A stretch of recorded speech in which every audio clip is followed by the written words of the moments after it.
Today we're going to install one of these stainless steel sinks and replacing these plastic ones. Now, these plastic ones, the problem is they break. They're just really cheap and flimsy.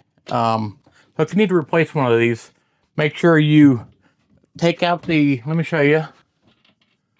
Underneath there's these little clips. You just take out 4 of them and the entire sink can move around. Once you take those out, you want to measure the hole. So measure how big the hole is underneath this. And then when you measure the hole, then you can figure out what size will cover that hole. What I generally do is you don't want to go longer this way because, you know, of course you're not going to have length this way.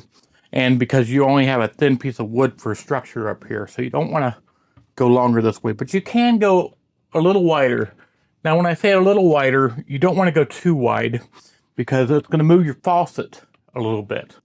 And your lines going to your faucet can be moved a little bit too. If you go too far, you're going to have to do a lot of new plumbing. So I don't want you to have to do a bunch of new plumbing.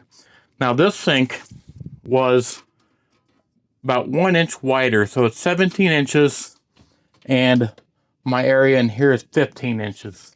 So it's going to move my plumbing 1 inch over, which I have enough room to move it over 1 inch. Totally fine. I can move all this over 1 inch.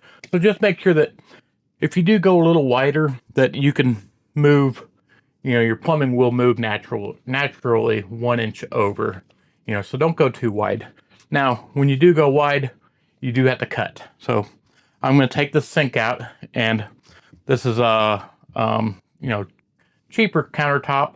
What I'm understanding is that all of these countertops, except for a quartz, you can cut. So, you know, these polyurethane or, you know, those types of countertops, you can cut them. They're made of this material right here. Usually they're made of this material. It's kind of like a cutting board material. So you can cut this type of material. So I'm going to take the sink out and we'll get to the next stage. So once you get this out, because I disconnected this and I just disconnected these two, interesting enough, these things were only finger tight. So I'm kind of glad I took this off because that was going to cause a leak one day. So flip this over, then you can take these two off and this off and just transfer it over to the new one. So now that you got your new pieces on, or your old pieces on your new sink, now you want to lay it in there, make sure it's going to fit the hole here, and then on the inside where this little metal piece is, draw a line and draw a line. That's where your cut lines are going to be. Now when you take that off, I have a nice cut line that's going to be there and there. That way this little metal track, as you can see, that got a little metal track in there, that's going to sit inside that crack. So when I cut this, it'll sit right down inside. Okay, so now we're at the cutting stage. Gonna use a jigsaw, and I'm just gonna cut that spot out and that spot out.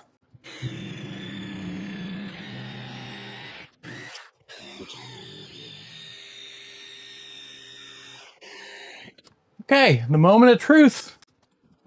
Push the shade out of the way. Now I'm gonna clean this up before I really install it, but let's see if it fits. Yay, look at that.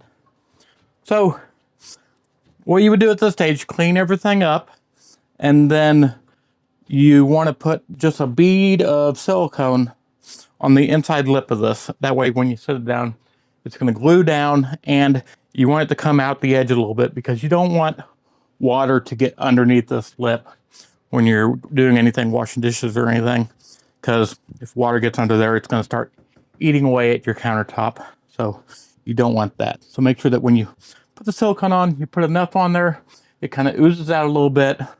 And then when it oozes out, you can just kind of take your finger, get the excess off. So I'm going to hook up the pipes and we'll get this thing done. And that is it. Now it's all installed. I got all the pipes hooked up. Now some icing on the cake. This little thing right here, you put it in here, it slides right in. And then what this does is it's a strainer. So you pop it up and the water will go through. It'll strain the food so your food doesn't go in your gray tank. then you can stopper it right there, so you can actually fill your sink up, and pull it out, and then you can take the food, dump it in your trash can. That way you're not getting any food particles in your gray tank. This is nice for boondocking cases. That's probably about it for what it's for. And another thing, I know y'all are probably wondering about this. This is a countertop material. So I put it over my stove, and I just kind of round the corners off right here. And I got a little clip thing to keep it so it stays during travel days. I can pull this thing up and then pull it out when I need to. But that keeps it there during travel days.